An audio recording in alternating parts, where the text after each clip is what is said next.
Bora, galera, começar mais uma aulinha, vamos que vamos. Bom dia, boa tarde, boa noite, boa madrugada.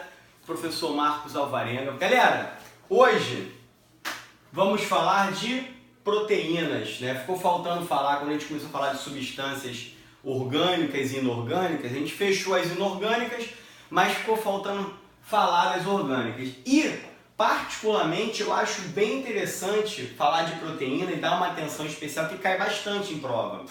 Cai em vestibular. Então, se você está fazendo... Parou. Cara, não começa. Vou chegar perto de você para você olhar nos meus olhos. Pequeno gafanhoto, nesse momento, larga o celular. Desativa o WhatsApp, deixa ali, esquece isso, foca na aula. São só 12 minutinhos, rapidinho. Proteínas. O que são proteínas? Proteínas são substâncias orgânicas. Professor, como é que eu sei que uma substância é orgânica? Olha lá, se tiver carbono, a gente vai considerar sendo orgânico. Beleza? E para formar proteínas, eu preciso de aminoácidos. Por isso que a gente precisa se alimentar. Quando a gente ingere proteína, seja ela de origem animal ou de origem vegetal, quando essa proteína passa pelo nosso sistema digestório, que a gente já teve essa aula, o objetivo do sistema digestório é quebrar a proteína e liberar aminoácidos. Esses aminoácidos vão ser jogados na tua corrente sanguínea, vão ser absorvidos pelo intestino delgado, jogados na sua corrente sanguínea, vão penetrar na sua célula e vão ser utilizados pelas suas células para produzir proteína. Então a proteína é a união de aminoácidos. Como chama-se o nome dessa união? Então se eu tiver aqui, aminoácido X, aminoácido Y, aí tem outro aminoácido X, aminoácido AW. A ligação entre esses aminoácidos chama-se ligação peptídica. E quando eu tenho dois ou mais aminoácidos ligados, eu vou ter uma proteína. Tranquilo? Galera, a proteína ela assume várias funções no nosso corpo. Uma delas é a função estrutural, para dar estrutura, a forma de uma célula, fazer o teu músculo crescer. Função de defesa. Professor, me dá um exemplo de proteína com função de defesa. Anticorpo. Anticorpo é uma proteína que tem função de defesa. Coagulação. Existem proteínas que fazem parte do processo de coagulação sanguínea, como a tromboplastina, a trombina, o fibrinogênio. Então você tem proteínas que participam do processo de coagulação. Contração, você tem a actina no músculo e miosina, tá? Hormonal, insulina, glucagon. Caraca, professor, eu não sabia que a proteína tem todas essas funções, e tem função de energia também, tá? De fornecer energia. Quando você passa muito tempo em jejum, com fome, você vai para a academia malhar, a tua primeira fonte de energia é a glicose. Em seguida, você deveria usar a gordura, só que a gordura demora para ser quebrada. Então, inicialmente, você pode utilizar a proteína como fonte de energia. Mas não é legal, porque se você tira a proteína como fonte de energia, está tirando ela de algum lugar. E, geralmente, você consome proteína estrutural para gerar fonte de energia. E a que mais interessa para a gente é a proteína com função digestiva, que são as enzimas que a gente vai estudar com todo carinho. Beleza? Um ponto interessante é que na natureza existem 20 tipos de aminoácidos. Os seres autotróficos que produzem seu próprio alimento, seja fotossintetizante ou quimiosintetizante, eles produzem os 20 aminoácidos. Mas os heterotróficos, que somos nós, seres que nos alimentamos de outras substâncias orgânicas, nós não produzimos os 20. Por isso, nos heterotróficos, a gente vai classificar os aminoácidos em não essenciais, certo? Que são aqueles aminoácidos que a gente consegue produzir. Por isso que ele não é essencial estar na alimentação. Não essenciais. E os aminoácidos essenciais são aqueles aminoácidos que precisamos obter através da alimentação, porque a gente não produz. E se a gente não obtém esse aminoácido através da alimentação, não conseguiremos produzir uma proteína que necessite, na sua composição, desse aminoácido. Tranquilo? E aí, galera, só um detalhe. Dependendo da onde você tenha como fonte bibliográfica, você pode encontrar que os não essenciais, ora aparece como 12, ora aparece como 11. Se os não essenciais são 12, os essenciais 8, porque são 20. Repara que quando você lê que os não essenciais são 11, os essenciais são 9. Tá? Então você pode ver uma coisa ou outra. Dependendo do livro que você pega, pode estar uma coisa ou outra. Vem aqui. Foca o seguinte. Qual é o principal papel da enzima? O que é uma enzima? A enzima, a gente sabe que é uma proteína. Então a gente pode falar assim.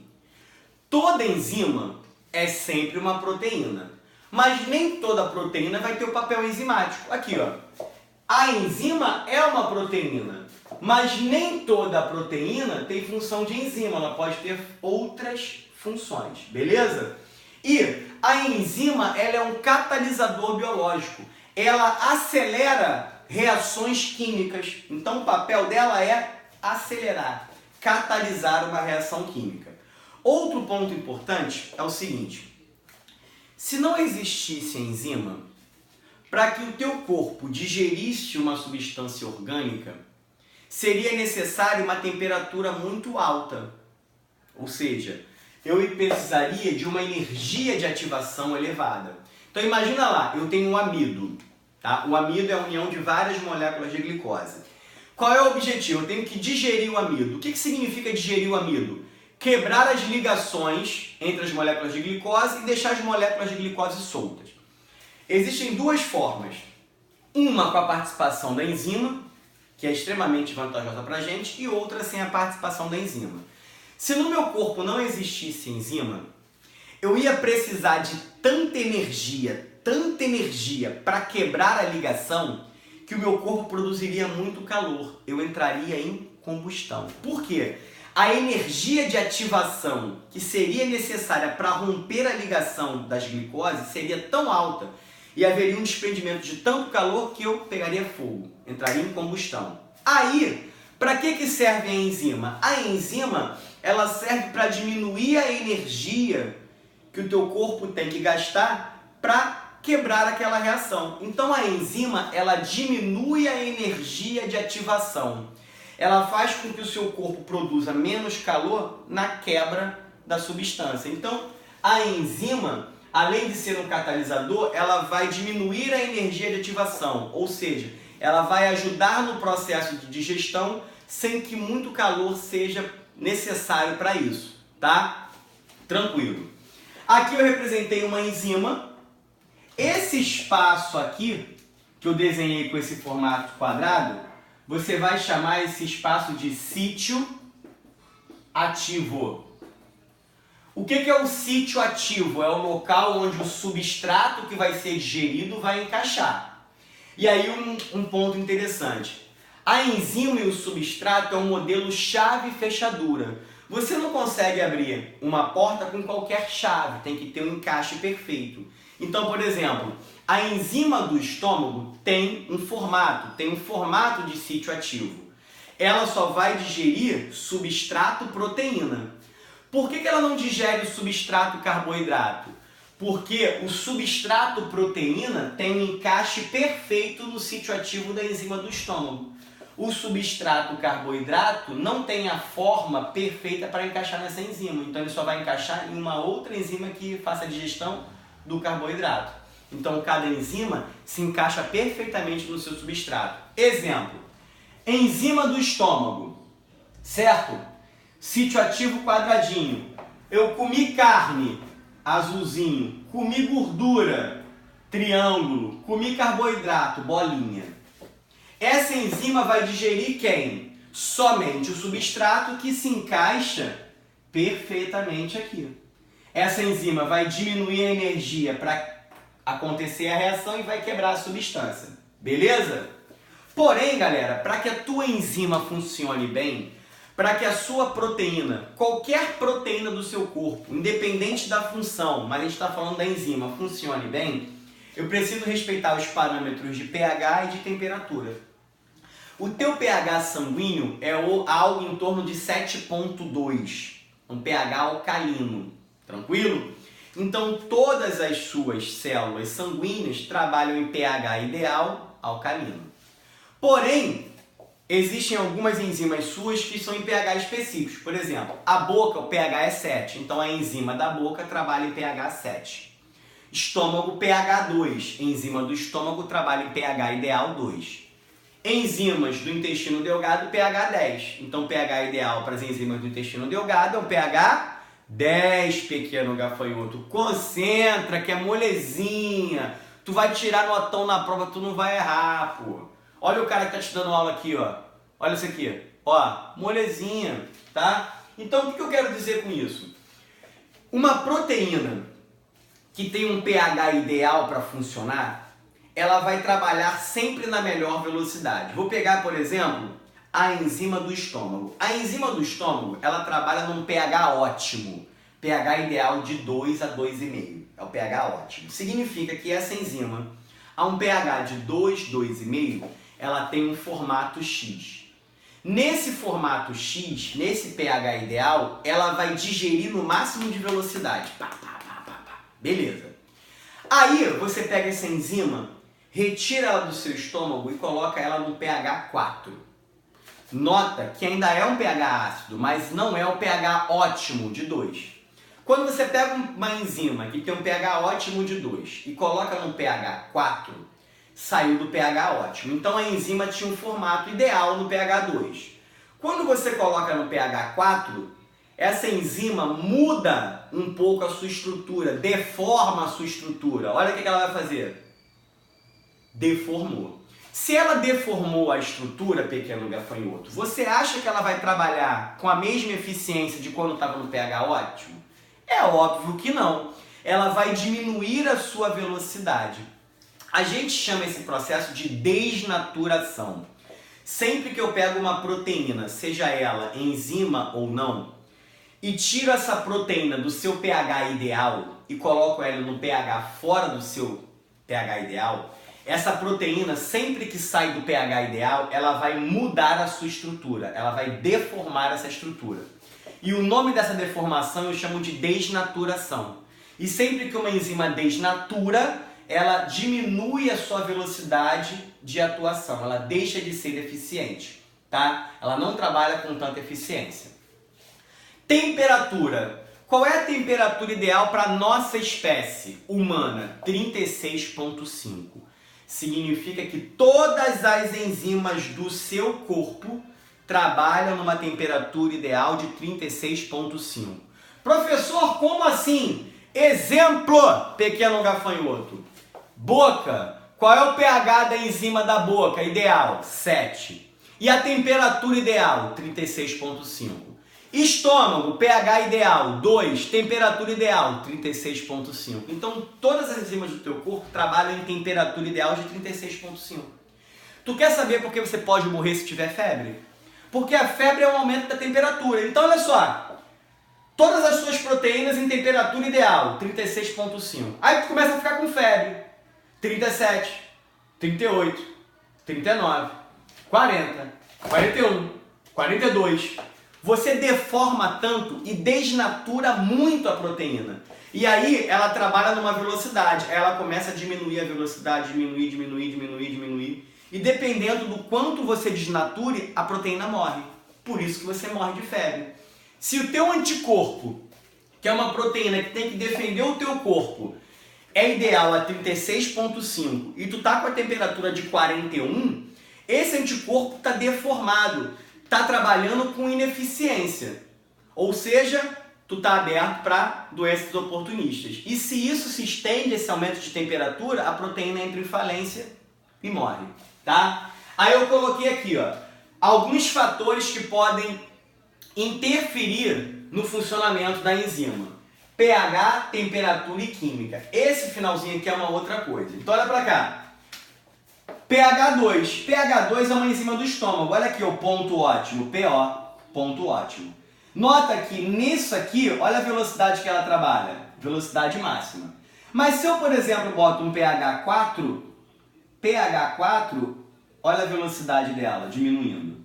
Se eu aumento para o pH 5, ela toca aqui na reta, ó, morreu. Temperatura, olha a temperatura ideal, máximo de velocidade.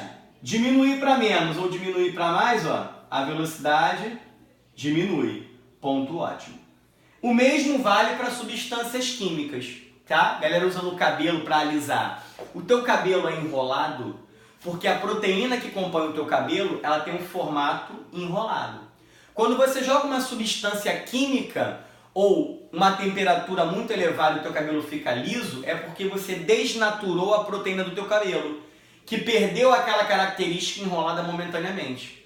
Mas algo interessante, o processo de desnaturação ele pode ser revertido, dependendo do ponto em que você levou ele, tá? Então, se você desnaturou aquecendo, quando o seu cabelo for resfriando ou você botar água no cabelo, essa desnaturação vai desfazer, tá? Lembrando que você pode ter 4 tipos de formas de proteína, de estrutura. Você tem a proteína que a gente chama de proteína primária, e aí eu vou pedir para que você visualmente bote no Google e veja a imagem para ficar fácil para você. Proteína primária, ela é linear.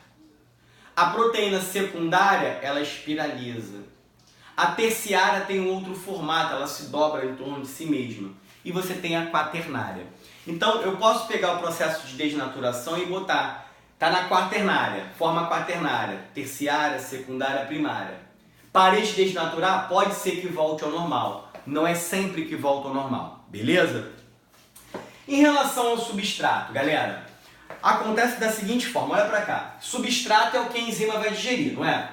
Então, ó, à medida que eu vou para lá, eu vou aumentando a quantidade de coisas de substrato que a enzima vai digerir. Então, quando eu tenho um pouquinho de substrato, a enzima tem uma velocidade mais lenta. Aumentei o substrato, ó, nota, a velocidade está aqui, ó. Aumentei o substrato, a velocidade aumenta. Aumentei o substrato, a velocidade aumenta. Aumentei o substrato, a velocidade aumenta. Aumentei o substrato, continua a mesma coisa. Aumentei, continua a mesma coisa. Isso aqui chama-se ponto de saturação. Significa o seguinte, toda enzima tem um quanto de substrato máximo ela consegue digerir. Então chega um ponto que não importa o quanto você coloque de substrato para ela, que ela atingiu a velocidade máxima. Você pode dobrar a quantidade de substrato, ela vai falar, querido, botar a mão em você aqui, calma, tapinha no ombro. Não adianta botar mais substrato, eu só consigo digerir a essa velocidade. É o máximo que eu alcanço, chama-se ponto de saturação. Beleza? Agora, pequeno gafanhoto, eu vou te falar uma questão que já caiu em vestibular, muito importante. Dá uma olhada para essa enzima aqui. Existe uma coisa chamada de inibidores, inibidores enzimáticos. E existe basicamente, eu vou falar basicamente 2 tipos. O inibidor competitivo e o inibidor não competitivo. Olha por exemplo aqui do tio, olha para cá. Vou pegar aqui, ó, e vou apagar para você ver. Eu vou desenhar uma enzima. Tá aqui. Ó. Uma enzima. Olha o sítio ativo dela, quadrado. E aí eu vou comer um substrato que tem o mesmo sítio ativo para ela digerir. Tá aqui, ó. Tranquilo? Tranquilo. Agora eu vou usar um inibidor competitivo. O que é um inibidor competitivo? Anota aí. Bota aí. O inibidor competitivo é aquele que disputa com o substrato o sítio ativo da enzima, impedindo que a enzima se ligue ao substrato e faça a digestão do nutriente. Olha o inibidor.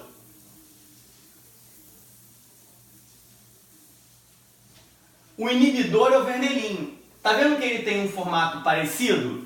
Então, se o inibidor encaixar aqui, a enzima não tem a capacidade de digerir. A velocidade de trabalho dela diminui. Então eu tenho na inibição competitiva a disputa desse cara com esse por esse espaço, diminuindo assim a velocidade de atuação da enzima. Como é que eu faço para neutralizar um inibidor competitivo? Eu aumento em muito o meu substrato, porque aí eu vou ter tanto substrato em relação ao inibidor que ele vai ser insignificante. Tranquilo. Agora, tem um outro inibidor, que é o inibidor não competitivo. O inibidor não competitivo, anota isso aí, ele não vai disputar o sítio ativo com o substrato. O inibidor não competitivo, ele se liga à enzima e faz com que a enzima modifique um pouco o sítio ativo. Assim, o encaixe da enzima com o substrato não é perfeito e a velocidade com que ela vai fazer o trabalho de digestão vai ser menor. É como se eu pegasse aqui, ó, e colocasse um inibidor competitivo preso aqui, ó, a enzima. Esse inibidor, ele faz isso, ó.